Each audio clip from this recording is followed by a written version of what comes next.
الحمد للہ رب العالمین، صلاۃ والسلام علی رسول النبی الکریم وعلی آلہ واصحابہ اجمعین۔ الحمد للہ الذی ہدانا لہذا وما کنا لنہتدی لولا ان ہدانا اللہ۔ رب اشرح لی صدری ویسر لی امری واحلل عقدۃ من لسانی یفقہوا قولی، آمین یا رب العالمین۔ آج ہم نے سورہ اعلیٰ شروع کرنی ہے، جو قرآن میں 87 نمبر پر ہے، اور اس کا نزول ہوا ہے پہلی نبوی میں، یعنی نبوت کے پہلے سال میں یہ نازل ہوئی ہے۔ گویا یہ قرآن کی ان صورتوں میں سے ہے جو بڑے اوائل کے زمانے میں نازل ہوئی۔ یہ جو قرآن خود کہتا ہے نا کہ یہ مکی صورتیں جو ہیں، ایک طرف تو یہ عربی زبان کے شاہکار ہیں، دوسرا ان کے اندر مضامین کو اتنا اختصار سے بیان کیا گیا ہے کہ ذرا غور و فکر کرنے کی بڑی ضرورت ہے۔ اور اسی وجہ سے مدنی صورتوں کو بڑا کھول کے بیان کیا گیا، احکامات آئے ہیں اور بڑے ان چیزوں کو سمجھنے میں کوئی زیادہ دقت نہیں ہوتی۔ یہاں بھی تھوڑے غور و فکر کے ساتھ یہ چیزیں، اس لیے کہ اس وقت عربوں کو اپنی زبان پر بڑا ناز تھا، تو قرآن نے زبان کا وہ اسلوب اختیار کیا کہ خود عرب بھی دنگ رہ گئے۔ اور یہ سب کچھ کس ہستی پہ نازل ہوا؟ محمد الرسول اللہ صلی اللہ علیہ وآلہ وسلم پر، جو بالکل کسی یونیورسٹی کسی کالج میں نہیں پڑھے ہوئے تھے، لیکن ایک آپ سورہ یاسین اکثر آپ لوگ پڑھتے ہیں تو وہاں شروع میں ہی کہہ دیا گیا کہ یہ قرآن دلیل ہے، بہت بڑی دلیل ہے، کس کی؟ نبوت محمد الرسول اللہ صلی اللہ علیہ وسلم کی، کہ یہ ایسا کلام جو اتنی خوبیوں کا حامل ہے کہ جن کو بیان کرنا ممکن نہیں۔ جس طرح اللہ تعالیٰ کی صفات کو بیان کرنا ممکن نہیں ہے، ایک کوشش ہو سکتی ہے، اسی طرح یہاں بھی اس کا کلام ایسا ہے قرآن مجید کہ آپ دیکھ رہے ہیں کہ اس کی تفاسیر کب سے، جب سے نازل ہوئے لکھی جا رہی ہیں اور قیامت تک لکھی جاتی رہیں گی۔ اچھا، اب ہم آتے ہیں اپنی اصلی اس صورت پر، اور آپ نے بڑے غور سے سننا ہے اور بڑی توجہ سے بات سمجھنی ہے، کیونکہ مضامین بڑے زبردست ہیں اس میں۔ بسم اللہ الرحمن الرحیم۔ سبح اسم ربک الاعلی۔ اے نبی صلی اللہ علیہ وسلم، خطاب آپ سے ہے، اپنے رب برتر کی تسبیح بیان کیجئے۔ اچھا، یہ جو تسبیح بیان کرنے کا حکم ہے، اس کی قرآن میں کتنی تاکید آئی ہے بلا؟ دیکھیں، ایک قرآن کے طالب علم کو سمجھنا چاہیے کہ یہ مضمون کتنا اہم ہے کہ رب کی تسبیح بیان کرو۔ آپ ذرا مجھے بتائیں گے کہ قرآن میں یہ اللہ تعالیٰ کی تسبیح کا حکم کن صورتوں میں دیا گیا ہے؟ سورت واقعہ میں، سورت حدید، سورت الحشر، الصف، الجمعہ، الحاقہ۔ Very good, excellent. یہ ہے نا قرآن کے طالب علم کا حق ادا کرنا۔ 28ویں پارے میں ذرا لکھ لیں تاکہ آپ کے پاس یہ ریکارڈ رہے۔ 28ویں پارے میں اللہ رب العالمین نے مدرجہ ذیل صورتوں میں جو ہے، پہلے فرمایا سبح للہ ما فی السماوات والارض وہو العزیز الحکیم۔ اچھا، یہ جو ہے سبح جو ہے فعل ماضی ہے، اور یسبح فعل مضارع ہے۔ سبح مطلب ہے ماضی میں کہ اس نے پاکیزگی تسبیح بیان کی، اور یسبح وہ پاکیزگی بیان کرتا ہے، وہ پاکیزگی بیان کرے گا۔ تو پہلے سبح للہ ما فی السماوات والارض وہو العزیز الحکیم، یہ آیا ہے 3 صورتوں کی پہلی آیت ہے، سورہ الحدید کی، سورہ الحشر کی، اور سورہ الصف، 3 آیات۔ یہ لکھیں، بہت اہم نقطہ ہے، کیونکہ کس قدر اہم ہے کہ آپ دیکھیں کہ 3 صورتیں جو ہیں وہ سب بحث سے شروع ہو رہی ہیں، اور وہ 3 کون کون سی ہیں؟ سورہ الحدید، سورہ الحشر اور سورہ صف۔ یہ پہلی آیت۔ سر جی جی الجمعہ بھی ہے، الجمعہ بھی ہے، الجمعہ۔ آپ ذرا ٹھہریں نا، مجھے موقع تو دیں۔ اس کے بعد یسبح کے سیغے سے، مضارع کے سیغے سے، پھر یہ آیت 3 صورتوں میں آئی ہے، اور 3 صورتیں کون سی ہیں؟ الحشر، الجمعہ اور التغابن۔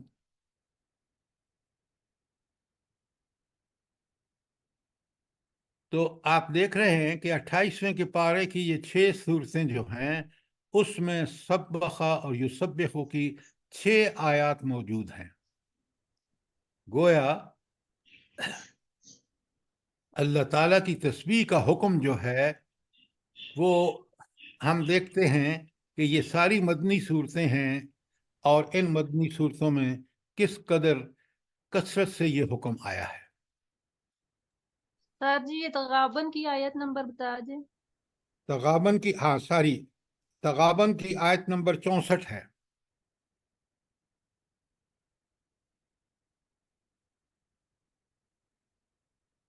کوئی سوال یہاں تک؟ اس کو لکھیں اور پھر آپ دیکھیں کہ کس طرح کی صورتیں شروع ہوتی ہیں۔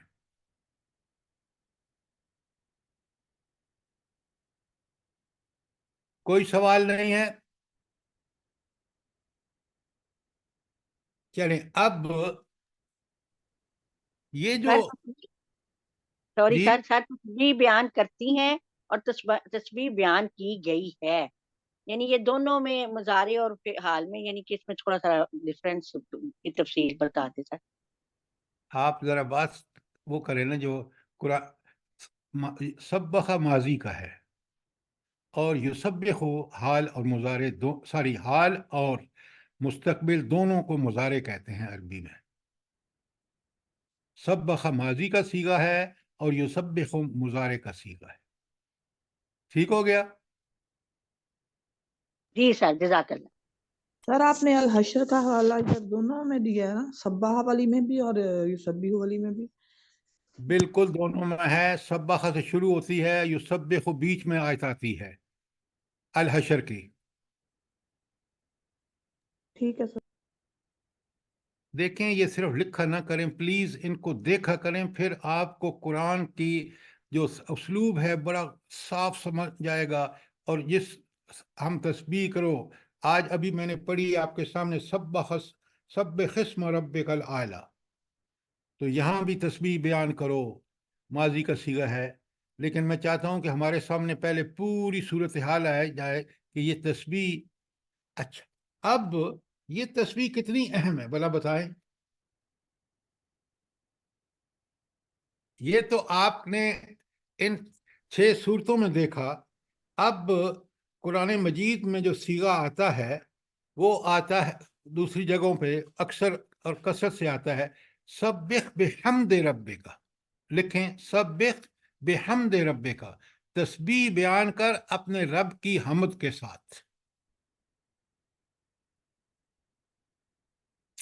میں نے آج آپ کو سمجھنا ہے خود بھی، اور آپ کو بھی سمجھانا ہے کہ یہ تسبیح کرنے کا مطلب کیا ہے، تاکہ ہمیں سمجھ آئے کہ کھلا۔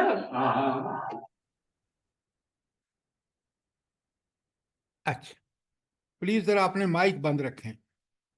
اب ذرا لکھیں سورہ بنی اسرائیل کی آیت 44، میں آپ کے سامنے پڑھ رہا ہوں، ترجمہ کر رہا ہوں۔ سورہ بنی اسرائیل آیت 44، بڑے غور سے سنیے۔ رب العالمین فرما رہے ہیں تسبح لہ السماوات السبع والارض ومن فیہن۔ کاش ہم قرآن کو سمجھ کے پڑھیں تو آپ کو حیرت ہوگی کہ رب العالمین نے کیا اس قرآن کو بیان کرنے میں، جس طرح اس قرآن نے بیان کیا کوئی اور کتاب کر نہیں سکتی۔ تو سبح لہ السماوات السبع، اس کی تسبیح بیان کرتی ہیں، کر رہی ہیں 7 آسمان، والارض اور زمین، ومن فیہن اور جو کچھ ان کے درمیان ہے۔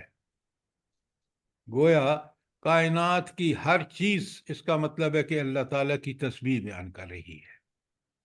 ذرا غور فرمائیں کہ کیسا عمل ہے کہ کائنات کی ہر چیز، زمین و آسمان، 7 آسمان، زمین، اور پھر جو کچھ اس کے اندر ہے، وہ سارے کے سارے اللہ تعالیٰ کی تسبیح بیان کر رہے ہیں۔ آگے سنیے، وَإِن مِّن شَيْءٍ إِلَّا يُسَبِّحُ بِحَمْدِهِ، کوئی چیز ایسی نہیں جو اللہ تعالیٰ کی تسبیح اس کی حمد کے ساتھ بیان نہ کر رہی ہو۔ وَلَٰكِن لَّا تَفْقَهُونَ تَسْبِيحَتَهُمْ، تم اس کی تسبیحات کو سمجھ نہیں سکتے۔ تو گویا یہ وہ عمل ہے تسبیح کا جو کائنات کی ہر چیز، زمین و آسمان کر رہے ہیں۔ یہ الگ بات ہے کہ ہم اس کو سمجھتے نہیں ہیں۔ یہ بات آیت سمجھ آ گئی آپ کو؟ آیت 17 سورہ بنی اسرائیل کی آیت 44۔ جی سر، جی سر، جزاک اللہ۔ اچھا، اب یہ بتائیں کہ ان سب صورتوں کو جب ہم اپنے سامنے رکھ کے پڑھتے ہیں، سمجھتے ہیں، تو مطلب پھر کیا ہمارے لیے کیا ضروری ہے؟ ہمیں بھی دن رات اللہ کی تسبیح کرنی چاہیے، بلکہ ایک آنکھ چپکنے تک بھی نہیں چھوڑنا چاہیے۔ سر بالکل۔ مطلب یہ ہے کہ ہمیں بھی ہر وقت اللہ تعالیٰ کی اطاعت میں بہت خوبی کے ساتھ اطاعت کرنی چاہیے۔ ابھی تسبیح کا معنی ڈاکٹر صاحبہ آتے ہیں، ذرا آپ پہلے اس کو سمجھ لیں کہ یہ کتنا اہم ہے، اور ہم خود اپنا جائزہ لیں کہ اللہ کی تسبیح، جس کی تفصیل میں کھول کے بیان کر رہا ہوں آگے، اور اس کی ہم کا حق ہم کہاں تک ادا کرتے ہیں۔ یہ بڑے وسیع المفہوم الفاظ ہیں۔ تسبیح کرنا، بس تسبیح کا یہ کہ ہاتھ میں لے کے آپ دیکھیں، ہر مانگنے والے کے ہاتھ میں تسبیح ہے، اور وہ الٹ رہا ہے دانے، فٹافٹ کیا پڑھ رہا ہے اس کو نہ پتہ ہے نہ اس کو سمجھ ہے۔ حالانکہ اگر یہ تسبیح، پہلے تو تسبیح ہے کیا، بڑے غور سے سنیے۔ ایک ہے اللہ کی حمد اور ایک ہے اللہ کی تسبیح۔ تسبیح کا مطلب یہ ہے کہ زبان سے ہم اس بات کا اعلان کریں، اور وہ زبان کا اعلان دل کی تصدیق کے ساتھ ہو کہ اللہ تعالیٰ میں کوئی عیب، کوئی نقص، کوئی خرابی، کوئی کمزوری نہیں ہے۔ وہ ذات پاک ہے ہر قسم کے عیوب سے، ہر قسم کی کمزوریوں سے۔ لہذا یہ جو بات ہے، یہ سب سے پہلے تو ہمیں یہ بتاتی ہے کہ رب العالمین میں کوئی کمزوری نہیں۔ اور جب ہم تسبیح کی بات کرتے ہیں کہ ہم اس کی پاکیزگی بیان کرتے ہیں، ہم اس بات کا اعلان کرتے ہیں کہ اس میں کوئی کمزوری، کوئی گناہ، کوئی ایسی چیز نہیں ہے، تو اس کے ساتھ ہمیں بالکل، اگر سمجھ کے کر رہے ہیں تو یہ یقین ہو جاتا ہے کہ کائنات میں ایک ہی ہستی ہے جس میں کوئی نقص نہیں۔ مخلوق جو ہے اس میں نقائص ہیں، اور ان نقائص، انسان میں جو کمزوریاں اور خرابیاں ہیں، وہ انسان دور کر سکتا ہے۔ اللہ نے اس کو وہ ساری چیزیں بتا دی ہیں جن سے وہ ان کمزوریوں کو اپنے اندر کم سے کم کر سکتا ہے۔ تو یہ کیا ہمارے پاس ذریعہ ہے کہ جس سے ہم اپنی کمزوریوں کو دور کر سکیں، اپنی خامیوں اور نقائص کو دور کر کے اس کی جگہ ہم خوبیاں اپنے سیرت و کردار میں لے آئیں؟ یہ کون سی چیز ہے؟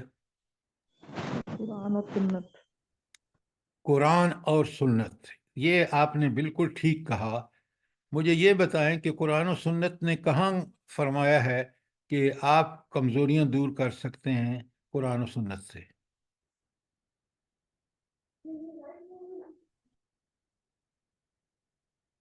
جلدی بتائیں۔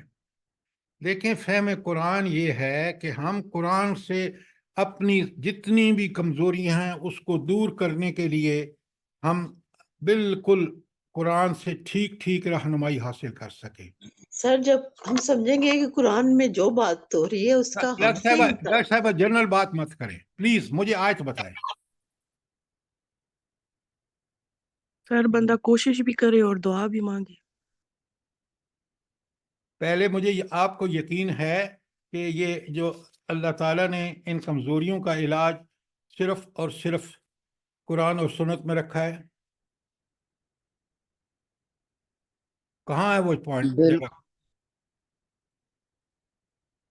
دیکھیں نا, سر قرآن یہ آپ وہ سمجھ کے سب پڑھیں. جی سر سر یہ کے شروع میں فرمایا نا وَمَن تَبِعَ هُدَايَ فَلَا خَوْفٌ عَلَيْهِمْ وَلَا هُمْ يَحْزَنُونَ. آپ نے پھر فرمائیں, کیا کہا آپ نے؟ سر سورہ البقرہ کے شروع کی آیات میں ہے فَمَن تَبِعَ هُدَايَ فَلَا خَوْفٌ عَلَيْهِمْ وَلَا هُمْ يَحْزَنُونَ. دیکھیں وہاں یہ بتا دیا گیا ہے کہ کامیابی دنیا اور آخرت کی اتباع قرآن میں ہے.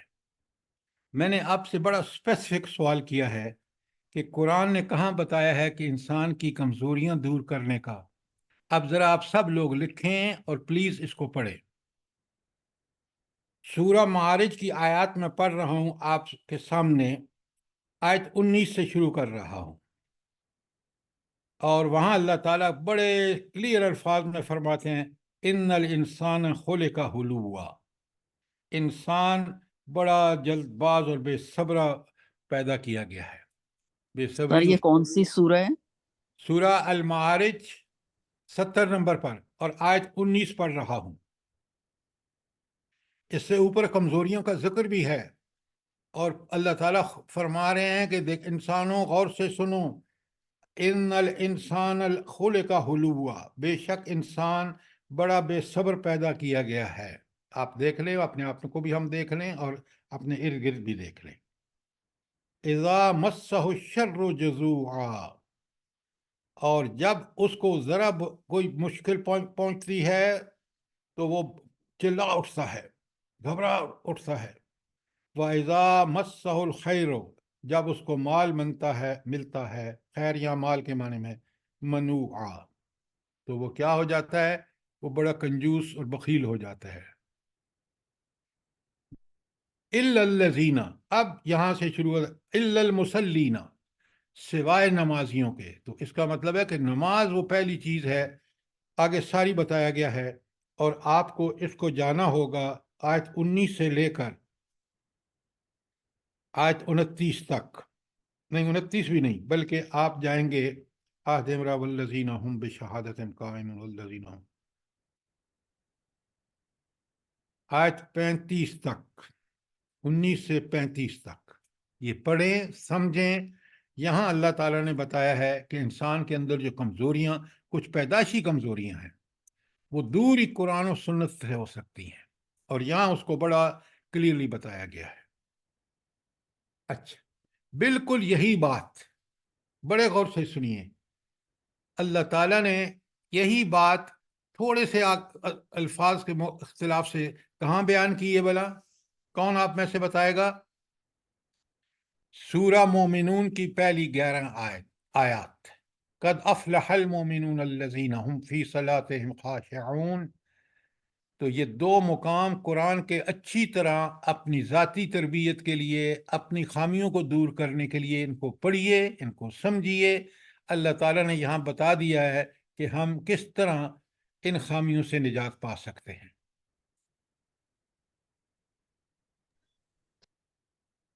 شاباش, سوال کریں اگر کوئی چیز کلیئر نہیں ہو رہی تو. سر جی وہ مجھے آیت یاد آ گئی اس کی سورہ النحل کی ہے شاید, یا الناس قد جاءتکم موعظۃ من ربکم شفاء لما فی الصدور, یہ بھی اسی میں آ گیا. دیکھیں یہاں جنرل بات کی گئی ہے کہ یہ قرآن جو ہے شفاء لما فی الصدور ہے, تمہارے سینوں کی جتنی بیماریاں ہیں اس کا علاج یہ ہے. اب قرآن اللہ تعالیٰ نے جب ہمیں دل و دماغ دیا ہے, ہم سمجھیں کہ قرآن کن بیماریوں کا دل کی بیماریاں کیا ہیں؟ سارا جو اخلاقی رذائل ہیں, جھوٹ, بزدلی, بددیانتی, بخیلی, زبان کا برا ہونا، یہ ساری چیزوں کا علاج اخلاقی رذائل کا قرآنی تعلیمات میں ہے۔ اور ہم اپنے اخلاقی فضائل کو، مارل وائسز کو مارل ورچوز کو کس طرح بہتر بنائیں، وہ بھی قرآن سے پتہ چلے گا۔ پھر اس کے بعد کفر ہے، نفاق ہے، اس کے بعد ساری برائیاں ہر قسم کی، وہ دور کرنے کا واحد ذریعہ قرآن اور اللہ کے نبی صلی اللہ علیہ وسلم ہے۔ وہ ایک جنرل بات ہے، یہاں بڑی اسپیسیفک ہے، جو ان دو میں نے بتائی آپ کو، سورہ مومنون کی آیت 1 تا 11 اور سورہ میں اس کی 70 نمبر پہ سورہ ہے، سورہ معارج، المعارج۔ اس کی آیات 19 تا 35 لکھ لیں، ان کو پڑھیں، سمجھیں۔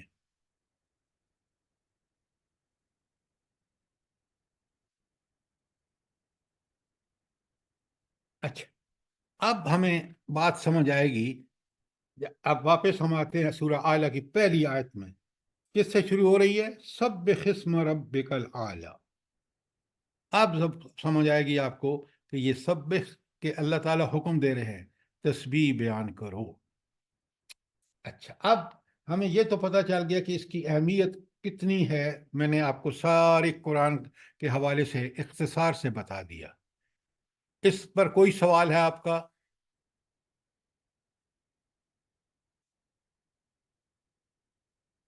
نہیں ذرا سر، یہ جزاک اللہ، بہت اچھی طرح سمجھ آیا۔ ہاں، تو اصل میں ذرا اور غور کریں گے تو پھر آپ کے ذہن میں سوال بھی اٹھیں گے۔ جب سوال کرتے ہیں تو پھر چیزیں اور کلیئر ہو جاتی ہیں۔ اچھا، اب تسبیح ہے کیا اور حمد ہے کیا؟ پہلے اس کو بہت اچھی طرح سمجھیں۔ ہم نماز میں جب یہ کہتے ہیں نا سبحان اللہ 33 مرتبہ، تو وہ دراصل پہلے ہم اللہ کی تسبیح بیان کرتے ہیں، پھر ہم کہتے ہیں الحمدللہ، وہ اللہ کی حمد ہے، تعریف ہے۔ اب یہ ہر نماز، فرض نماز کے بعد ہم پڑھتے ہیں، کاش ہم اس کو پوری طرح سمجھ کے پڑھیں تو ہمارا دل و دماغ بالکل اللہ سے جڑ جائے۔ کاش ہم اس کو سمجھ کے پڑھیں۔ تسبیح یہ ہے کہ آپ اللہ رب العالمین کی بے عیبی بیان کرتے ہیں، لیکن اس بے عیبی کو بیان کرنے کے لیے الفاظ سب سے بہتر یہ ہے کہ قرآن و سنت کے۔ اب ذرا غور فرمائیے، آپ روز پڑھتے ہیں آیت الکرسی، پڑھتے ہیں نہیں پڑھتے؟ اور یہ ہے سورہ بقرہ کی آیت 255 ہے۔ یہاں کرسی کا مطلب کیا ہے؟ آیت الکرسی، کرسی کا مطلب کیا ہے بھلا؟ اللہ تعالیٰ کی قدرت ہے۔ بادشاہت سر۔ سر اللہ کا اختیار۔ ساری چیزیں آ جاتی آسمان ہیں، و زمین کو گھیرے ہوئے۔ اللہ کا علم، سب کچھ آ جاتا ہے سر۔ اور ارشاد فرمائیے۔ اقتدار، طاقت والا، اقتدار والا۔ بالکل، یہ اس کا صحیح کہ اقتدار، اور اس کی اقتدار کی حدود، وسع کرسی السماوات والارض، اس کا اقتدار، یہ جو آپ کہتے ہیں نا، صرف یہ بات نہیں ہے، یہاں اس کا اقتدار محیط ہے، گھیرے میں لیا ہوا ہے پورے زمین و آسمان کو۔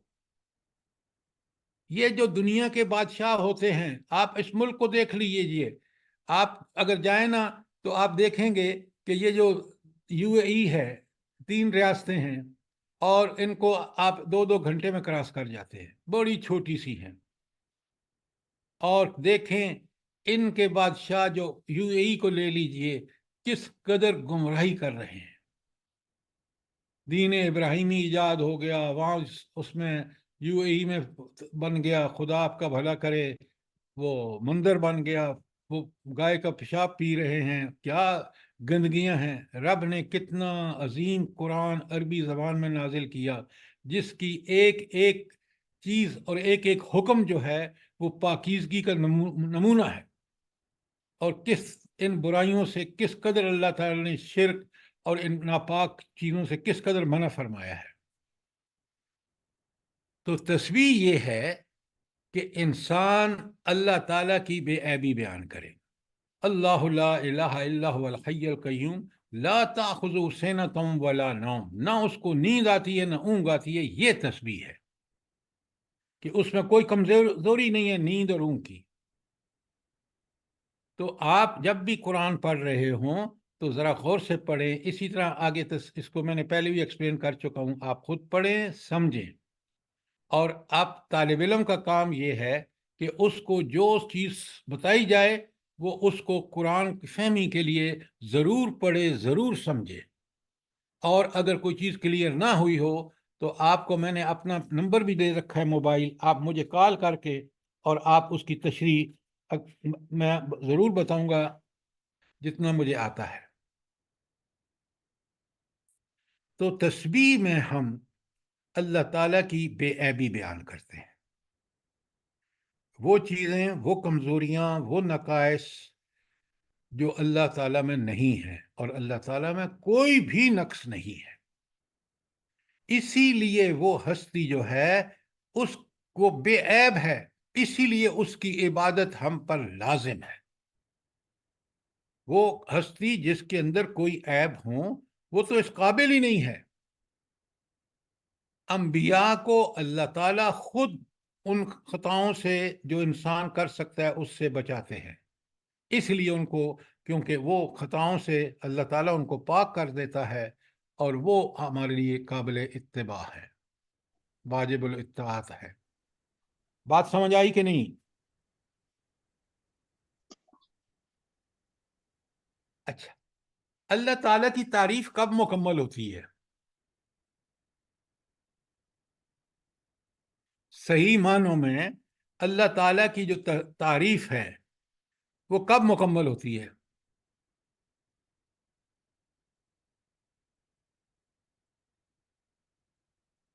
اب بڑے غور سے سنیے. پہلے آپ کہتے ہیں سبحان اللہ، اللہ کی بے عیبی کا اعلان کرتے ہیں، اور اس کے بعد آپ کہتے ہیں الحمدللہ. کیوں؟ جب تک یہ دونوں نہ کہے جائیں.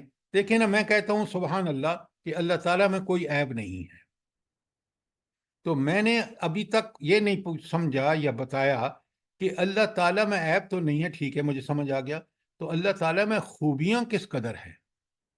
وہ جب آپ دوسرا جملہ کہتے ہیں الحمدللہ، تو وہ پھر اس کو پورا کرتا ہے کہ ساری خوبیاں اس کے اندر ہیں، ساری تعریفیں اس کے اندر ہیں. تو لہذا کسی ہستی کی صحیح تعریف یہ ہے کہ پہلے تسبیح بیان کی جائے، اعلان کیا جائے کہ اس میں کوئی نقص نہیں، اور پھر بتایا جائے کہ اس میں ساری کی ساری خوبیاں بدرجہ اتم موجود ہیں. اسی لیے کہا گیا کہ دنیا کی کائنات کی ہر چیز تسبیح اور حمد کر رہی ہے. یہ بات اچھی طرح سمجھیں، اور ہم جو قرآن ساری نماز کے بعد تسبیحات پڑھتے ہیں اس کو اچھی طرح سمجھ کے پڑھیں. پھر آپ کے دل و دماغ میں اللہ رب العالمین کی شانیں جو ہیں وہ بالکل واضح ہو جائیں گی.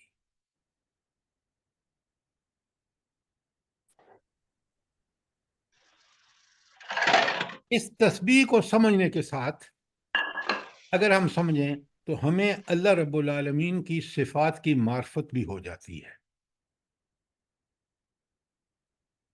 اچھا، جب اللہ تعالیٰ کی صفات کی معرفت ہو جاتی ہے، ٹھیک ٹھیک سمجھ آتی ہے، تو انسان میں کیا تبدیلی آتی ہے؟